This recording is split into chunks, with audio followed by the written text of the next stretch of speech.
1973 that as Billy and the Pepper Pots, he covered one Beatles song on each side of an album, which were followed mainly by his own songs. And a friend called Jimmy Fraser wrote 2 songs, one for each side. The album was called Mersey Mania and was released on Allegro Records and Hurrah Records. Pickwick Records was an American record label and British record distributor, known for its budget album releases and sound-alike recordings and bargain bin reissues. I remember you could buy these cheapo records at Woolworths when I was a kid. Not that I'd be seen dead with one under my arm. Memoir says its central character shortened the name Billy and the Pepper Pots to the Beats for the Merseysound version of the same record. Billy and the Pepper Pots then made a sequel titled Beat, More Mersey Mania, which followed the same format.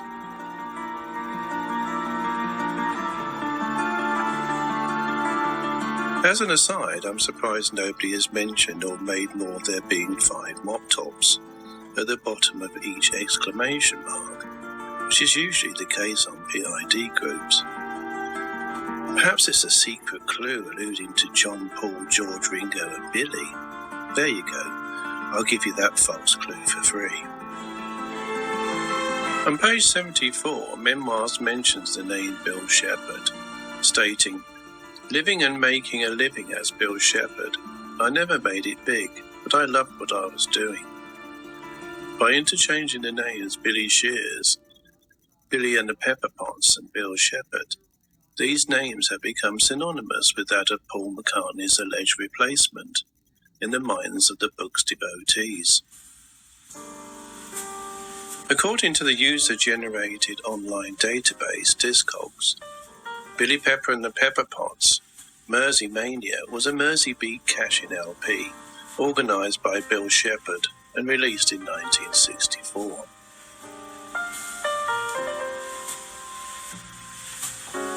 Coincidentally, Phil Ackrell, the other person who Memoirs claims to have been Paul McCartney's replacement, left Denny and the Diplomats at the end of 1964, when the remaining members of the band disbanded, with Phil pursuing a career as an accountant.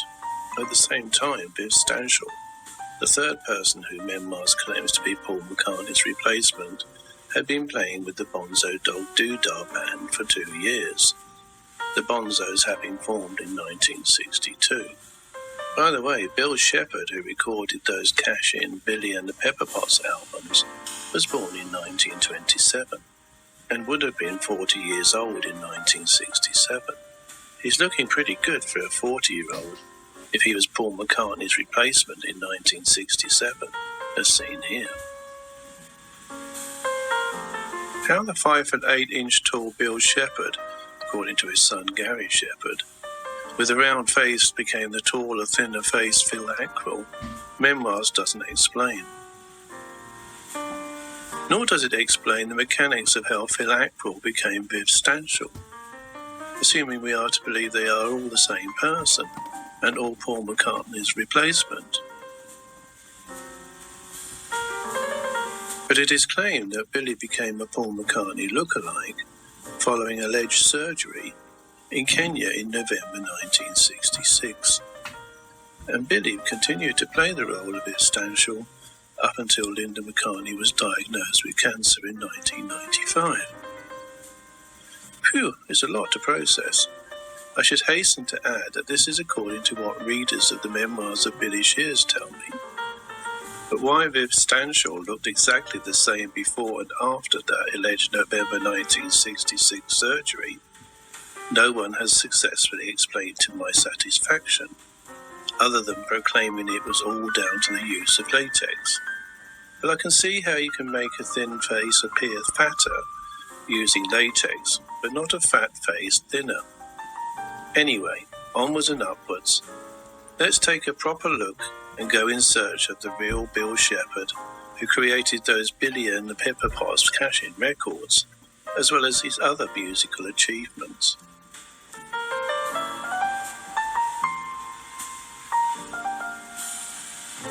So who was the real Bill Shepherd? Dig deeper beyond historical fiction, and you'll find out that he was a British singer, songwriter, orchestra leader, arranger of pop and jazz music, and music director, best known for his arrangements for the Bee Gees, becoming the fifth member of the group in all but name. In effect, serving the same function as George Martin served with the Beatles. Born on the 13th of June in Surrey, in the UK, Bill Shepherd died in 1988 in Los Angeles, USA, making him only 61 years old when he died. After serving with the Royal Air Force, Shepherd worked as a journalist and decided to become a professional singer, first at Butlins English Resorts, and then as a member of the George Mitchell Singers. In 1953, he formed a vocal group of 3 men and 2 women, called the Coronets, who became well known through work on radio and television. The Coronets sung backup on recordings and had a few of their own records on Columbia. The Coronets comprised Bill Shepherd, baritone, Irene King, alto, Valerie Taylor, soprano, Ross Gilmore, tenor, and Michael Sams, bass. The name was derived from their formation during the coronation year, 1953. Bill Shepherd left the group in about 1955, moving from singing into doing instrumental and vocal arrangements for all types of music, from light classical to country, a skill that served him well later with the varied music of the Bee Gees. Another singer in the group, named Mike Sams, turned them into an institution known as the Mike Sams Singers, who often appeared on radio and TV in the 1950s, and recorded a large share of the backing vocals on British pop records through the 1970s. They even sang on the Beatles' I Am the Walrus in 1967. I have to say I absolutely detested the Mike Sams Singers. Especially as a teenager, I associated them with Sunday evening TV and having to go back to school the next day. Bill's first album as session leader was Shepherd and His Flock Swing on the Pi Nixa label in 1958. Besides the obvious pun, the title is a play on the jazz instrumental Swinging Shepherd Blues that was a pop hit that year. He signed with Pi, and a Bill Shepherd Orchestra instrumental single came out in 1958, titled Big Guitar, which scored a #1 hit in France. His B-side featured a version of Tequila, a US #1 that year, by the Champs. Bill continued to arrange and conduct for other artists, and for radio and television. Hit songs bearing the credit accompaniment directed by Bill Shepherd included Love Me Again and Devotion by Petula Clark, with Bill's orchestra in 1958, Trudy by Joe Henderson, a piano instrumental with Bill's chorus also in 1958, The Story of My Life by Gary Miller, with Bill's orchestra and chorus billed under the name of Kim Drake in 1958 and produced by Joe Meek, and I've Waited So Long by Anthony Newley, with Bill's orchestra in 1959, the UK #3. These are just a few sample credits. The Pi contract seems to have ended in 1962, but Bill continued to arrange for other artists' recordings and for radio and television. Around this time, he had his own radio program on BBC called Evergreen, for which he wrote the theme music. As you can see, Bill Shepherd was busy making music with various orchestra names in the late 1950s.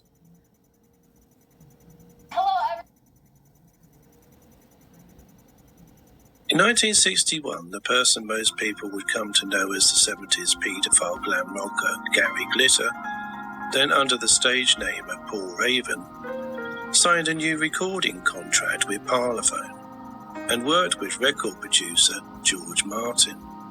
This is before Martin's association with the Beatles.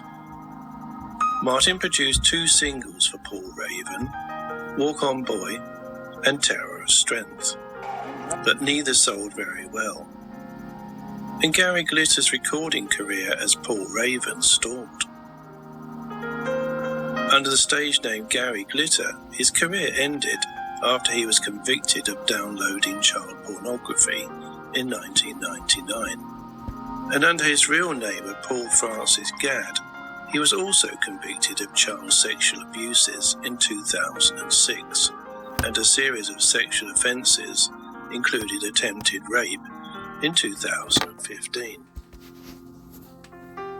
Bill Shepherd is credited with directing the accompaniment of both the A-sides and B-sides of these 2 failed singles.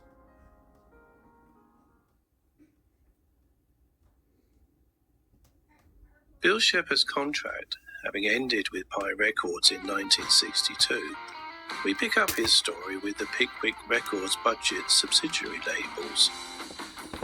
Bill and his friend Jimmy Fraser created 2 beat group cash-in albums in 1963 and 1964 as Billy and the Pepper Pots.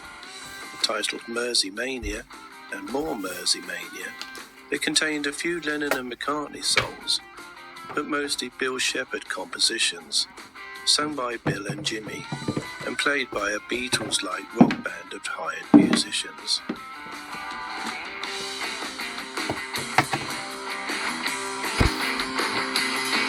Roger Easterby wrote the liner notes for both Billy and the Pepper Pots albums, and went on to produce records with Des Champs for some dreadful groups, the better ones being Sounds Incorporated, Vanity Fair, Chicory Tip, and The Sweet being the best known in the UK.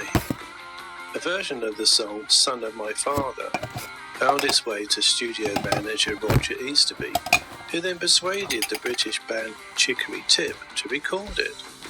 The song, produced by Easterby and Des Champs, was recorded on Christmas Eve 1971 in George Martin's studio. This dreadful song reached the #1 position in the UK charts in February 1972. I guess there's no accounting for taste or lack of it. England's hit, or England's shit, as written here.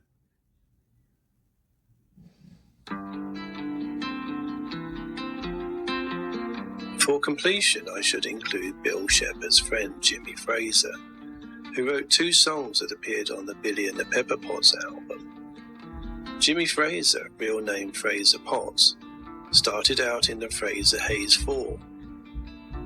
Hayes originally studied art, and Jimmy Fraser engineering. They each dropped their original careers to become dance band guitarists. They then formed a close harmony vocal group originally called the Fraser Hayes Quartet, and then the Fraser Hayes 4 in the late 1940s.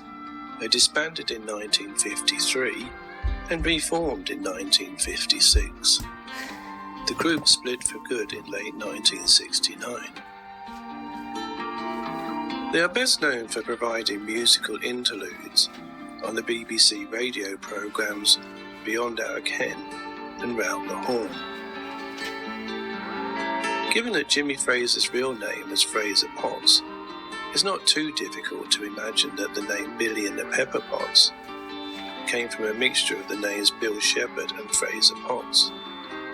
Fraser Potts emigrated to America and died in Florida in 2001, aged 79. Which one of these smiling chappies is Fraser, I was unable to determine. If anyone knows, please drop a line in the comments below. There's no mention of Bill Shepherd emigrating to Australia in memoirs, or anything that followed. I think it would be interesting if someone did a Dr. Truby-type spectrograph voice analysis of Bill Shepherd's singing voice on Billy and the Pepper Pots, and compared it with, say, the voice on Let It Be. Possibly Bill's last album before emigrating was Bill Shepherd Plays Evergreens, released on Parlophone around June 1964. He wrote in the sleeve notes that my main ambition is to compose, especially modern pops, and do a lot more lyric writing, but adds that with the new big band, the current radio, TV and session work, there isn't a great deal of free time. But for some reason, less than a year later, he was on the other side of the world recording songs for 3 teenage boys, namely the Bee Gees.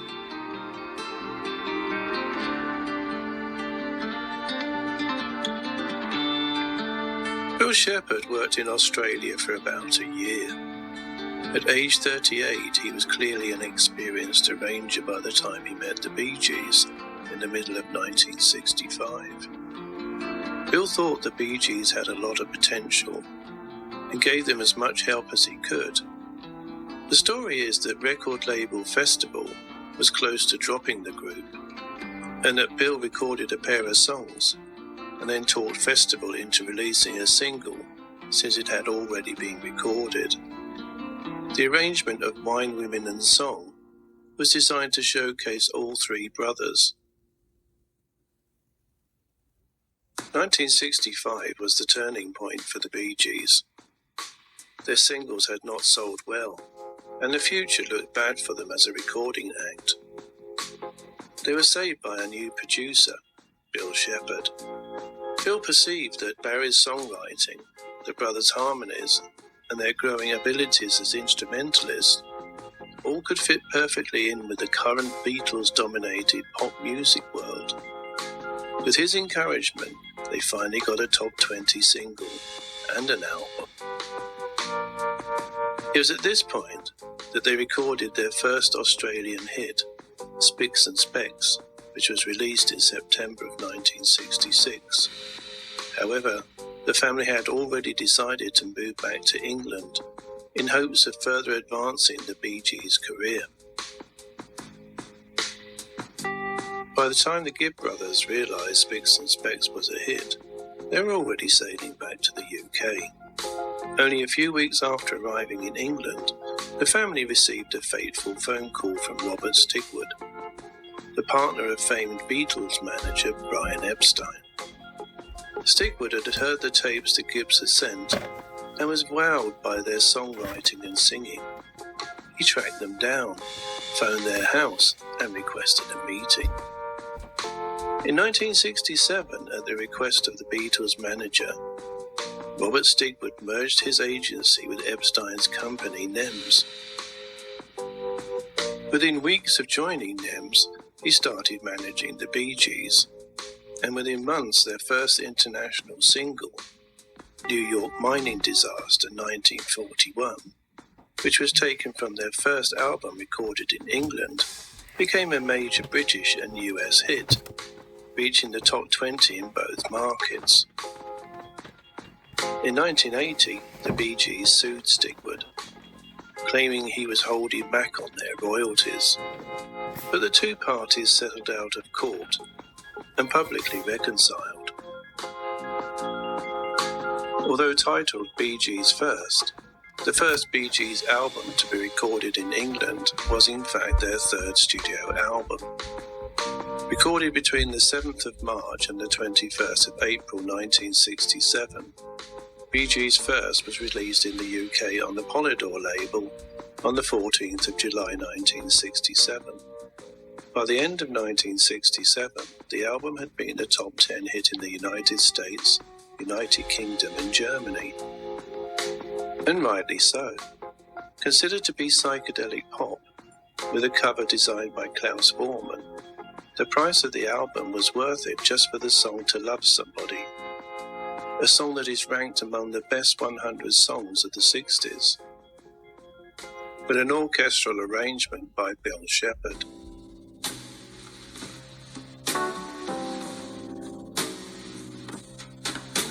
Compelled by the rumour-mongering on Internet Paul is Dead forums, Gary Shepherd posted on several of them in an attempt to set the record straight about his late father, Bill Shepherd, stating that his father indeed was the main writer for the Billy and the Pepperpots jokey cash-in album during the Beatlemania craze, and had emigrated to Australia in the 60s, got a contract for the festival label and took over recording the Bee Gees, and returned to England where he became their main orchestrator and arranger for their earlier hits. Gary Shepherd clearly stated that his father, being 5 foot 8 inches tall, was not a replacement for the taller Paul McCartney, and Billy Pepper and the Pepperpots were not part of the Paul is dead conspiracy, a fact that all his family know.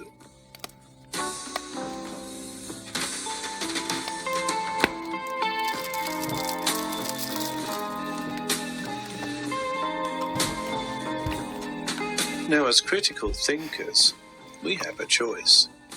Do we believe what Gary Shepherd is saying and all the verifiable facts associated with his father's career in the music industry, as presented in this video?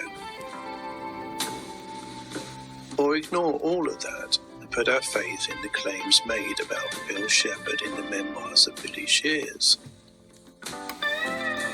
When the author of that piece of historical fiction explicitly states that the book contains elements that are verifiably false, to ensure that it is recognizably fiction in order to avoid potential lawsuits. Sadly, in this day and age of conspiracy, fake news, and distinct lack of fact-checking, there's a big chunk of people who will opt for... This video is sponsored by Ground News. No, I'm just kidding. So, if you're watching this video, now we will resume it.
Because when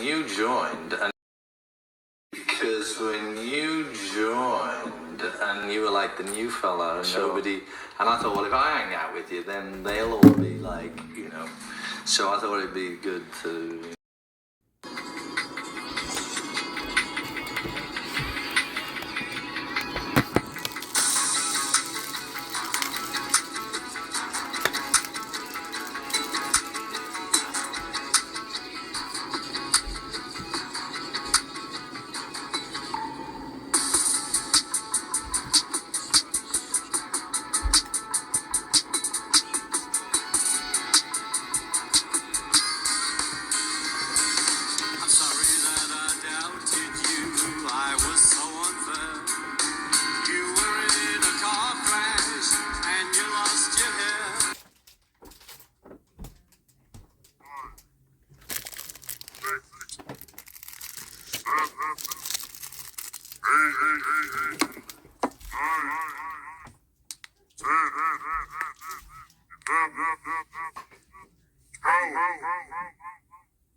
A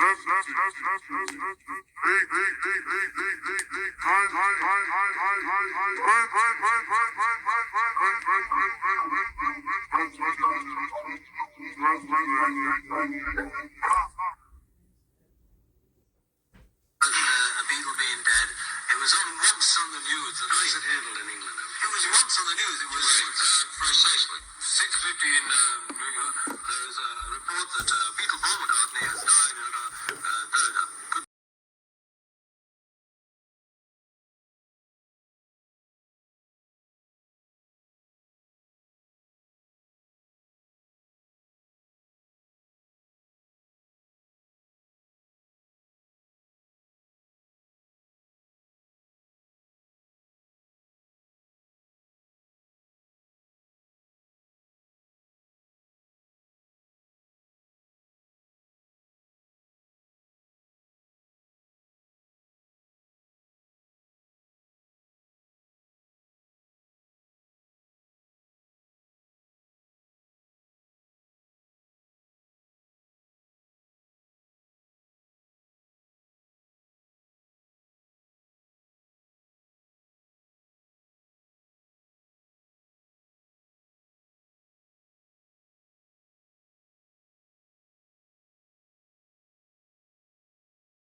I was at the engagement party for Jane Asher and Paul McCartney.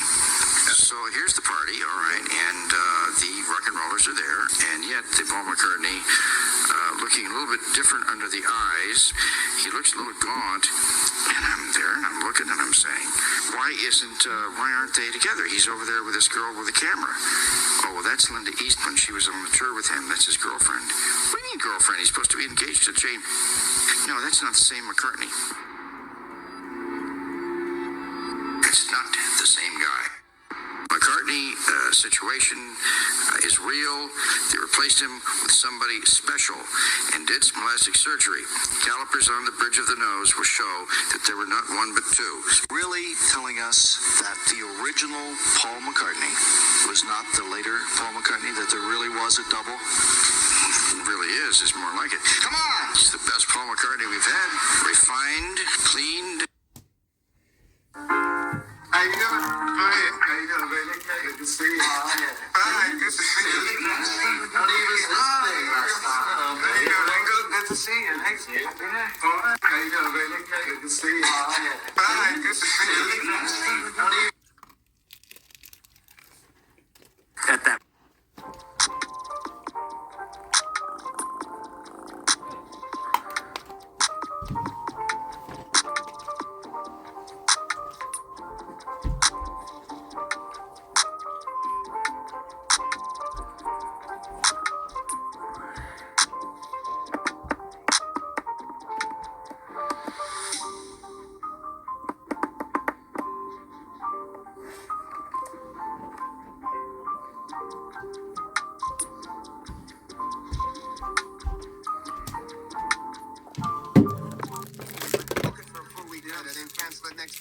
Knocks they change? Yeah, but I don't know. My favourite guitar here is a sign. It's something, well, you'll be back tomorrow. I'm leaving my Or you'll age-old send coffee. for it.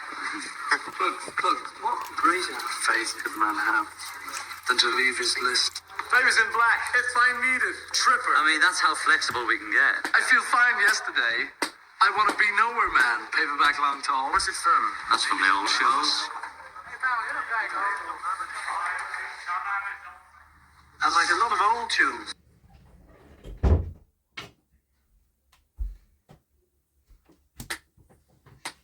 Before we book it for a full week Yes. and then cancel it next week. Yes. Knocks they change? Yeah, but I don't know. My favourite guitar here is a sign. It's something, well, you'll be back tomorrow. I'm leaving my Or you'll age-old send coffee. for it.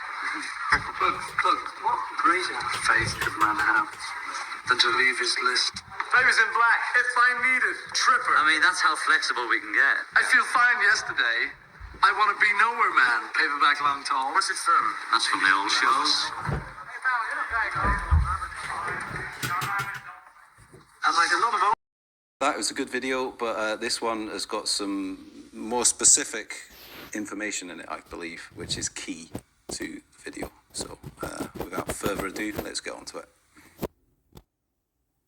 Okay, so this is in relation to McCartney, inverted commas, his tour in 1976, which started in Copenhagen on the 20th of March and on the 21st of March. Now, on the 18th of March, Jim McCartney, his father, died.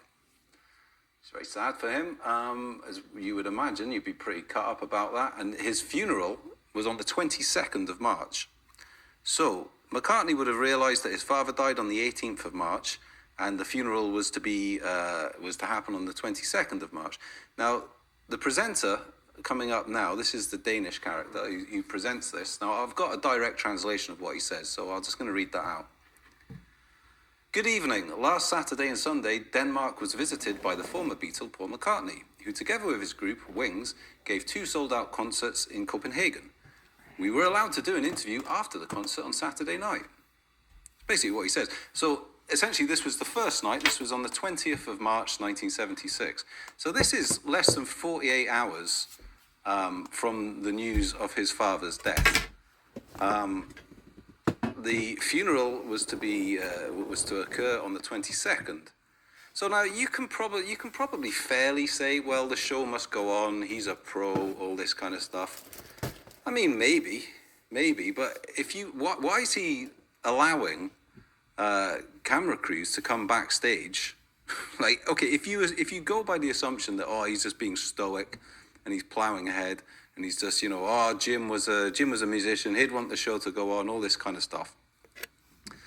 If you're gonna believe that, I'll just say, like, look at the energy in the room here. Do you think this man's father has just died, like, within 48 hours and he can't attend the funeral due to the fact that he's on tour? Because, I mean, allegedly, Paul McCartney had a good relationship with his father. He was his only parent. So this is his previous, his mother died when he was young.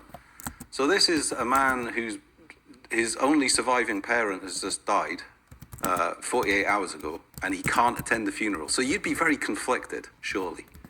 You'd be stoic. I mean, assuming that the show goes on, so he's being stoic and he's plowing ahead. He's being a trooper. I don't get that energy. Like, Linda McCartney's father-in-law has died. And they're allowing interviewers. So if it just go, okay, let's just get the show done. Just get the show on, difficult time, get back to the hotel, whatever, phone up, family members. But no, they're granting interviews and they're like prattling around in them. And I just think it's totally incongruous. If you look at the energy of the band members, I think it's probably the most telling. Because, like, if your boss's father died, you know what I mean? You'd be kind of a bit solemn about it. You'd be kind of like patting him on the back, But they're all having drinks and they're all prattling around and sort of humouring this kind of Danish interviewer. The tour's sold out. Like, they've sold both nights out, so they're not selling tickets here. Saturday night and Sunday night, sell-out tour. So, like, why are they granting interviews and, like, messing around and being wacky and zany and somewhat insufferable? It's just completely incongruous with the facts that this guy's father has died and he can't attend the funeral. And the video will go on, and it will show you what they were doing on the day, I think it was the day before when they arrived on the 19th. So this is a day after his father's died. And they're going on a tour of Copenhagen, and they're sort of knocking on the Queen of Denmark's door, and they're trying to get invited in for tea. You know, they're like prattling around in Denmark. It's completely incongruous. It's completely incongruous. So anyway, you watch the video. Make of it what you will. Which one is Paul McCartney then? That's me sometimes. Will the real Paul McCartney... There he is. The camera. That's me. And the real Linda Eastman, sorry, Linda No, Eastman. Linda McCartney. She Linda got married. McCartney, I'm sorry. She got married about 7 years ago. I took the big step. Change Got your name. married. How do you know my name's Linda Eastman? Know me back in New York? Because that's a film we are using. Oh, Kodak. Well, I'm Linda McCartney, so look out. I always thought it was cold in Copenhagen, blimey. It's actually, Your name's Edmund? My name is Edmund. Hello, Edmund. Hello, Copenhagen. In Tivoli.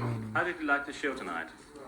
It was How do you okay. like the audience? It was all right. Did you like it? Very much so, yes. Oh, well, we liked it. Yeah. Yeah, it was... It was a good one. I've been told that you went to visit the Danish Queen today. Yeah. Well, What happened? well, you see, we were touring around, and we went to see the Mermaid first, and then we went to see the Queen, and we saw a car go in. So we rang the bell, you know, and we heard she's only 34, so we thought She might like to have us probably in for still tea alive. with. Might like, you know, might Cup like of a cup tea. of tea, something, you know, What did they say? bit of Danish bacon, you know.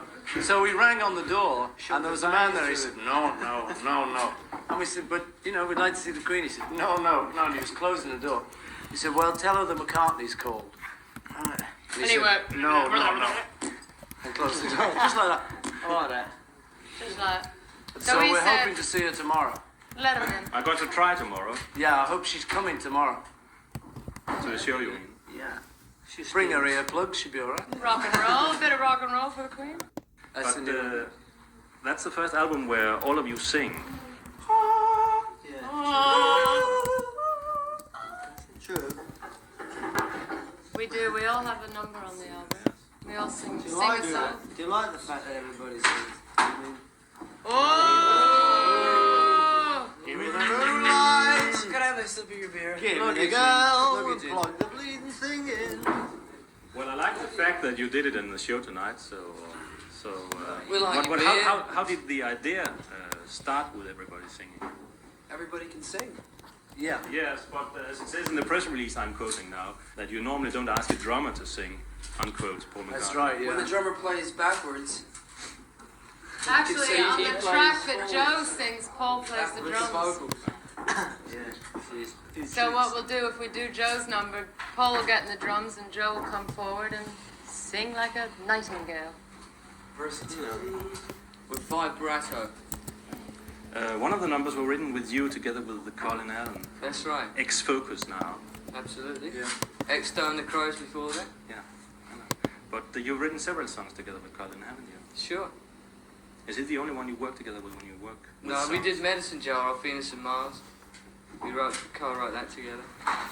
We co-wrote this one, Why No Junker. But he said, is he the only one you work with? Oh, absolutely. It's love. What about you, Danny? Because you've written songs by yourself and you've written songs together with Paul as well. Yeah. One of the songs on the album is Paul's Jump Singing. The Note You Never Wrote. One of them I wrote. I can't He wrote remember and what that it's one's lovely. called. Time to Time to hide. Hide, yeah. See? You know, I mean, it's a bit of everybody really when you get down to it. And Danny wrote Time to Hide. And New Album. Watch it. It's good Danish beer. You Oh, are you kidding? You gotta be kidding, surely. Special brew is good Danish beer, but this ain't. Oh. Do you mind? When we were in Australia, we were in a kitchen, and in the kitchen, you know, it had salt, vinegar, sago, macaroni. You know how people have that all around the kitchen. And I just took the words off the wall. They were all there on the wall, and then there was a plaque that It's said not the as second. creative as you think, is it? So I'm not really that good. You see, I just take it off the wall. That's the way Victor Borge does his stuff, I'm told. But that's the one that you sing, Linda. Bog. Yes. May I ask, what's Bog the song? handle. What's the song about? It's, there's a line in it that says, no matter where I serve my guests, they seem to like my kitchen best. I'm the cook of the house. And she's a pretty good cook. Yeah, I like cooking, so it's really about She's a good cook. I mean, the word women's lip props. Well, I don't think there's anything wrong with cooking, is there? Was If it- you like to cook. I believe in men's lib. It's about time, men. Yeah. Men's lib. Men of the world. Rise up. Unite. Come on, men. Who are these women? Come on, men. Let's do it. It's us. Look at them. That's fine with me. Let the men cook. It's all right, yes. Excuse me, won't you? I'm sorry for that outburst. That's it, women. Let the men cook. Let the men clean. Men's away from Nigeria. He goes to This is Nigeria. Bilbo, our percussion player. Wonderful. Wonderful Copenhagen. Hey, Copenhagen. Copenhagen. Copenhagen. Tak. Danske. Bacon.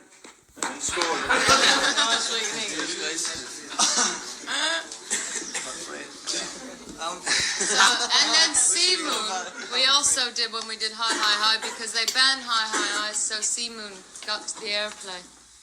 It was very popular. You've heard of her. Nina C. Moon. There once was a man named Dave who lived in a... No, we can't. Oh, son of No, but when you do, for instance, a film like the one that you did from Venus and Mars, the rock show, I mean, that was from a concert. Yeah. And, well, we all know what problems we have doing live things from a concert. Yeah. How did you do that one? How do you do what you do to me? Yeah, that was in Australia. We didn't even know what was going on. I don't think. He didn't know. I didn't know. We knew it was going on. But he's all right. This is Bilbo, our percussion player. He's very good. Good lad. Few drinks, he's fine. Lovely. Nigeria. Jamaica. Come on, man. What's the other one? I don't like Okay, but Abbey Road. the song in itself seems to be half a declaration of love and half putting down rock music. Oh, yeah. Oh, yeah. Time somebody put it down, mate. Was that too deep? That was a bit too deep, that, Edmund, yeah. Oh, You've met Edmund, have you? well, I'm here. But he's over the side. Now He's rock very and nice. roll's here to stay. It will never die. No, we like rock and roll.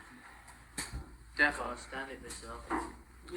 He's more ballad. He's more ballad. Do you want to get in your haircut, please? There goes some. Angle but opening. It's my style, mate. Please release me. Okay, can I finish by asking you the question that annoys everybody of you? What about Yes, the Beatles? let's get annoyed. No, it doesn't. Annoyed? No, what's What about the Beatles? You don't say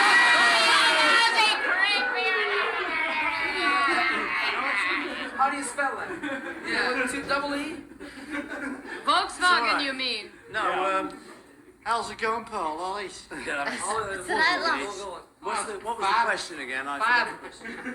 Well, how you felt about a certain rock group that was known in the late 60s, but began in the roaring rock days in the The late Roaring 50s? 20s. How I feel about them? Great group. Love them. Great group. Would you like to do that stuff again? Well, you know, I mean, when a group's broken up, it's broken up, you know, so it's difficult to do it again, but it was very good. I enjoyed it. And Laura, you go. Well, how do the other of you He's feel under about that? contract The to other of me, you I feel won't about let that it group? Well, they wouldn't mind, I don't think. No, I wouldn't let they him wouldn't do mind. He wouldn't let me do it. Bilbo wouldn't let me do it. The rest of them, fine. Put it out the question. Bill's our hit man. This is on. He makes any broken legs. Niggers on your head. Niggers or knickers? Bilbo. Wait Bilbo Baggins. Why isn't your brother producing you? If you were any good, you'd be on his label, and they automatically don't listen to your tape. Well, that is a good question. I honestly haven't seen Paul since my dad died 20 years ago. And for Ruth, that is the biggest puzzle of all. Why Paul, once a loving and devoted big brother, no longer is involved in her life. tour. What about it? We were surprised by the amount. I mean, it's really extraordinary. And the front page of the magazine. It sort of started with that thing of here he is, an ex-Beatle. 10 years later, he's coming to play America. Which, funnily enough, I didn't even think about. I didn't realise it was 10 years since